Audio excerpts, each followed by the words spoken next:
ल है फेरि स्वागत छ तपाईलाई मेरो अर्को भ्लगमा। आज चाहिँ म र मसँग यहाँ तल 10 माइल खोला आएको छौँ। झोला पुगेर माछा लिन गएको है। कति छ कुनी हेरौँ अहिले तल खोला पुगेर भेटौँ। ल 10 माइल आइपुग्यो हामी चाहिँ 10 माइल खोला। यहाँ साथी अघि आएर माछा पार्छ पर हेरौँ कति परेको छ कुनी। दुईटा त थापेको रहेछ। पर्छ पारेको छैन सधैँ पर्छ नि पर्छ झन् जानुपर्छ परेको छ नि हावा रहेछ नि त्यो लगेर जाउँ अब अङ्कल बस्रहेछ यस्तो राम्रो माछा त एउटा पनि परेको छैन भन्छ त हेरौँ अब बनसँग साठी ल्याउनु लगाएर बन र जुससँग माछा छैन माछा। हामी पनि रङ्गित खोलामा माछालाई जुस पिउन आइरहेछौँ हो। माछाले जुस पियो भने हामी माछा लिएर जान्छौँ, माछाले जुस पिएन भने हामी रित्तो बट्टा लिएर फर्किनेछौँ। काठमाडौँ जाँदाखेरि तपाईँको त्यही बाटो पर्छ के ठ्याक्क त्यो पुल नतरिकन काठमाडौँ पुगिँदैन। त्यो पुल तर्नुपर्छ। त्यो पुलमा गएपछि यसरी उँभो हेर्नु भने चरा चाहिँ नि पानी चराहरू सेतै बसेको देख्छ हो। पानी जाम गरेछ नि त 72वटा ढोका छ। बर्खा चाहिँ तपाईँको त्यो ढोका सबै खोलो भने बिहार त्यही रहँदै। स्कुल पढ्दा नि क्लास 3मा त्रिवेणी होइन हौ राष्ट्रिय गीत गाएर नेपालीको हामी नेपालीको भूगोल कहाँसम्म थियो भन्ने चाहिँ म क्लास 3मा पढ्दा स्कुलको राष्ट्रिय गानबाट बुझिन्छ।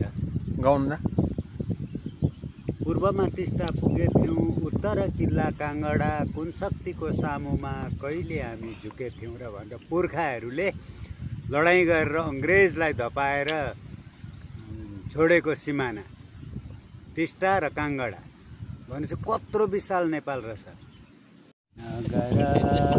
जान्छु माइत पानी त मिलो माछा पितले गरेको देख्छ चित्तले।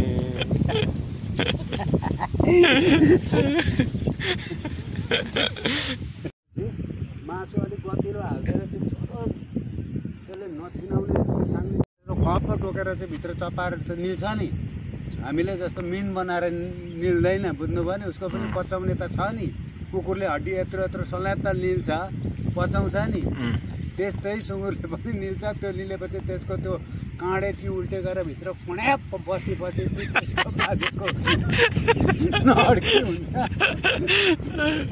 पुण्याप डोरीले चाहिँ बाँधी पुवा गर्छ भालाले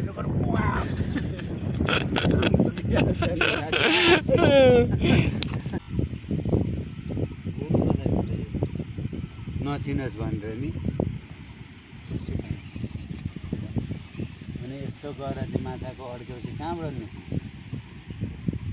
अब जाउँ ल अङ्कल तपाईँहरूमा खै माछा पर्दैन। अब माछा परेको चाहिँ अङ्कललाई सुप खुवाइदिउँ आज भनेको त है अङ्कल। म साधु मान्छेले के को मासु खान्छ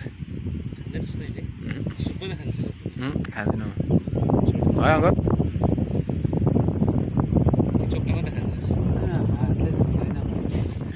चम्चीले सिधै नाकमुनिको ओडारमा चम्चीले पक्राउनु।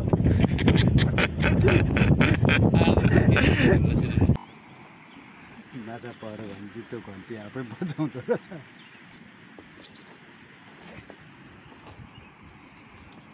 अघि त्यहाँ खाएको थियो नि।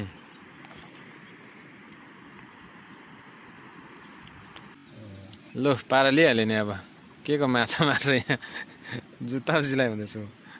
जुत्ता फाटिने माछा मार्नु कति साह्रो छ। अरूको ज्यान दिनु होइन अङ्कल। हो नि माछ खाए माङ्सेर मासु खाए भन्छ। त्यही त हो। म आएकै चिनेर त बाइक देखा त जुत्ता यता सिलाइसकेछ नि। सक्यो सिलाएर यो कालो हाँस भनेको कागो कागो ल जुत्ता पनि रेडी यसको अब त माछा मारेर आइन्छ हामी चाहिँ गएको अब सलाई ओसियो होइन बाहिरको साइडको तपाईँले यस्तो चिल्लो ढुङ्गा भेट्नु भने यस्तो एकछिन दिनु हो सट्टै पार्नु चाहिँ भइहाल्छ के जाडोमा आएको मार्नु भएको माछा पोली खानु एउटा भए पनि चाहिँ के लिएर जानु यतै सेकुवा बनाइराखेर खाएर जाउँ जे भए पनि तपाईँले पारेको हो देखा त यहाँ कत्रो पारेको थिएछस् सर यो सरी सरी सरी सरी सरी झुक्केपछि चाहिँ सक्यो नि यो 250 ग्राम छ होला यसलाई चाहिँ रिलिज गर्दैछु बाई बाई ल अब सामान प्याक गरेर घर जाउँ माछा पनि एउटा मात्रै पर्यो है अब लाग्नु पर्छ घरतिर हरेस लाग्यो अङ्कल बिरुवाको गीत गाउँदा नि न माछा पर्यो हामीले दुवाली छेक्यौँ माछा पनि परेन अब हाम्रा झोली तुम्बा डन्ठी सबै भेला गऱ्यौँ अब हामी अर्कै ठाउँमा जान्छौँ यत्र यत्र माछा मारेर ल्याउने क्या ल हवस् त बिदा लिए है त